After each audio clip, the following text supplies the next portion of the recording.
Alright guys, well let's take a look into my top 10 McFarlane figures of the year. McFarlane has made some really great figures over the last couple years, and these ones aren't exactly probably all released within the last year, I'm not entirely sure. But these are just my top 10 figures that I just personally really enjoy having in my collection. And yeah, they're just really awesome figures. So, from the left to the right, we have the Batman Noel. We have the Collector Edition Green Lantern. We have the Cassandra Cain Batwoman, or Batgirl. Reverse Flash or Professor Zoom. Vampire Nightwing. Tim Drake Robin. Gold Label Azrael Batman. Cyborg Superman. Mr. Terrific. And the Armored Batman from Batman vs. Superman. So yeah, let's take a deep dive into all these figures, starting off with number 10. Alright, at the number 10 spot, coming out strong, we have the Batman Nightfall Azrael. Now, this one was incredibly hard to get. I mean, I'm sure a lot of other fellow collectors had the same issues with trying to just get this figure.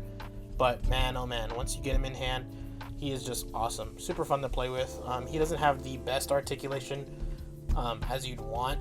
He has a decent amount, pretty good, like not bad.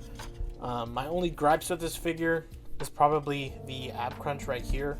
I wish we got some more, but I mean that's barely as you get, because I always want to get him in some like really like he's leaping off buildings and stuff, like having him fly and stuff like that, or not fly but glide, you know what I mean? Having those kinds of poses, which you can only get like that, so it doesn't look that cool.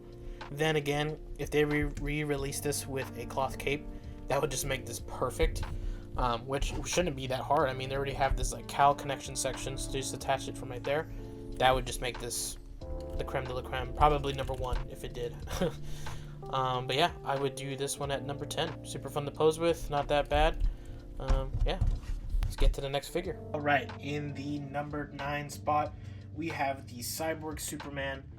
Wow, just talk about like a menacing looking figure. The paint applications, the detail that they put in this guy is not too bad. I remember one of my leaked toy pages that I follow on Instagram had posted this arm, and I was kind of skeptical to see if this was actually a McFarlane, which it did look like one, but it still just didn't look as promising.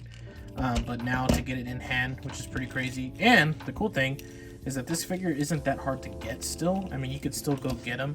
They have the Platinum Edition, which is a lot harder, which doesn't look that different. It's just a couple different red splotches on I think the body right here. And he does have more cyborg on this section. I think it's right there where you can see that little line cut out. But it's not a bad figure. I mean, he's really cool. Like I said, posability is pretty great. He's got a good mold for that. He just looks just so like menacing, just freaking awesome. So yeah, great figure. All right, coming in at number 8, we have the Batman Noel, the second release edition, when he has the actual cloth cape. Man, the cloth capes this year from McFarlane have just immensely turned all of these figures just 10 times better. I mean, the quality control, just the posability factor of when you put in that dynamic cape just makes it look so much better and just stands out from Hasbro, Mattel, and all those other figures. Or like even if you get into the Mafex line, paying that much money, and now we're getting a $22 figure with a cloth cape. I mean, I don't know. It's a pretty good bang for your buck. Of course, it's not perfect. I feel like this figure could really use a good thigh cut so you can make him get into better poses. I wish he had another faceplate, or even if they did use that new technology that they do with the Huntress, where you can pop off this part and add a different face, because I want to get him into some dynamic poses like he's fighting, but he just looks bland when he's just with that sad, wimpy little face. So I think that's the only thing that kind of sets me back from this figure is the face place, is the face sculpt. But other than that, really great looking figure. The accessories are great. I don't have them with me right now, but the binoculars in the hand and such. But yeah, I really like it. And another thing that I do like is that the ankle, what's it called right here? Good focus. The new way that they have the ankle articulation, I think it blends really well in this figure. I mean, you can barely tell that it's there. If I can make it, there you go. Like with that boot, it just looks really good. So yeah, really great looking figure. Let's go to the next one. All right, and at 7 we have the Professor Zoom, or Reverse Flash. That was part of the 2-pack with Thomas Wayne Batman from the Flashpoint series. Man, oh man, this is a great looking Flash, Reverse Flash.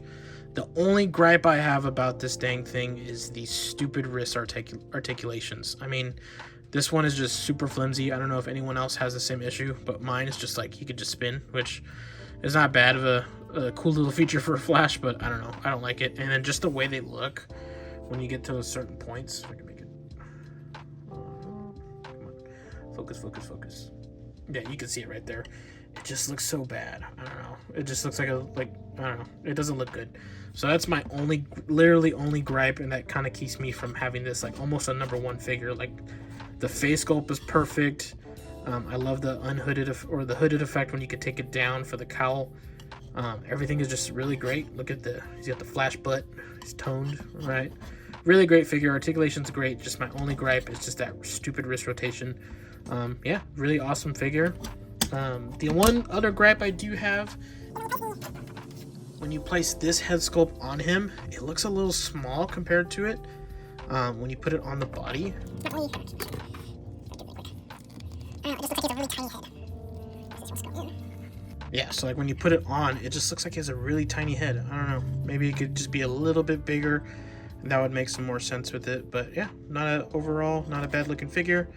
We have the Reverse Flash or Professor Zoom from the Flashpoint 2-pack. Number 6, we have the Batgirl Cassandra Cain, or Batwoman. I could be wrong.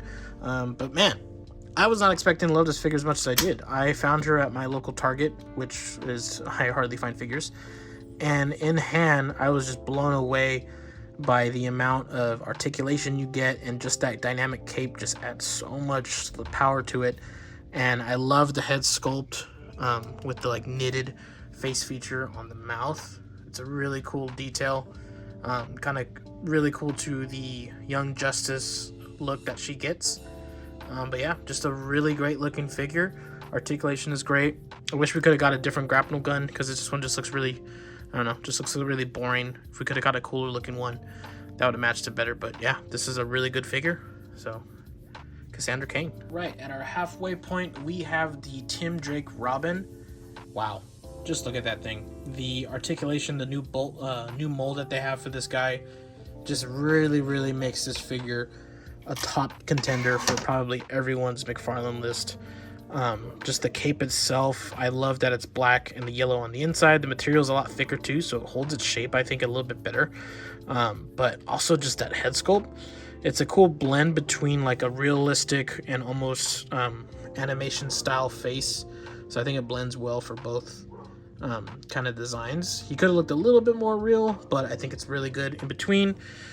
I just love the sass that it has on him when you just got him in those like little lean poses, and the relaxed hands. This one did come with a lot of hands, I believe. And so just having him, like, honestly, look, like that was just a quick pose, and he just looks like he can tell a whole story right there with just the way he's looking. So yeah, Tim Drake Robin, really great figure. Yeah, really like him. All right, up next we have the Nightwing from the Vampires vs. DC. Now, I like this figure a lot. I wish they put a little bit more detail, like that blood paint right there on that splotch. If they just got a little bit more over the body. I mean, look, they already gave him new hands with the claws and such. They gave him a really cool head sculpt, but more blood, like that would have been so much cooler.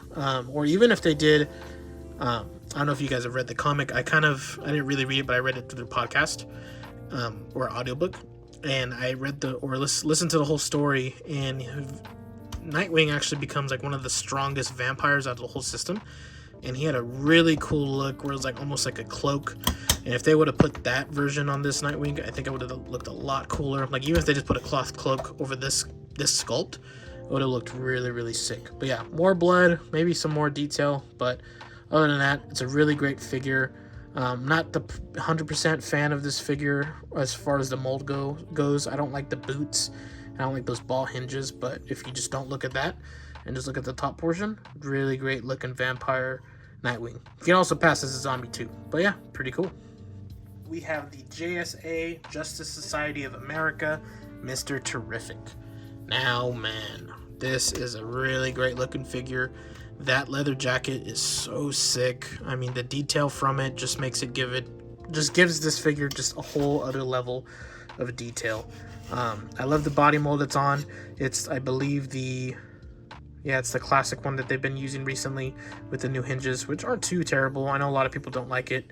It is kind of eye-catching on this one, especially because it's like that, but it's not bad. I'm glad that they at least painted over the hinges and such, but the articulation with this guy is just great. Posability is good. I love the fact that you can change the faceplates to different molds. Really great feature.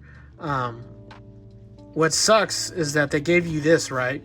But then that stupid Animal Man gold label figure, I'll show it on the screen, could have had this exact vest, right? Or even if we got like a redo of a red hood with this little jacket, it would have been perfect. The fact that they did it on Mr. Terrific just shows that they could have done it for those other figures, and it kind of makes me mad.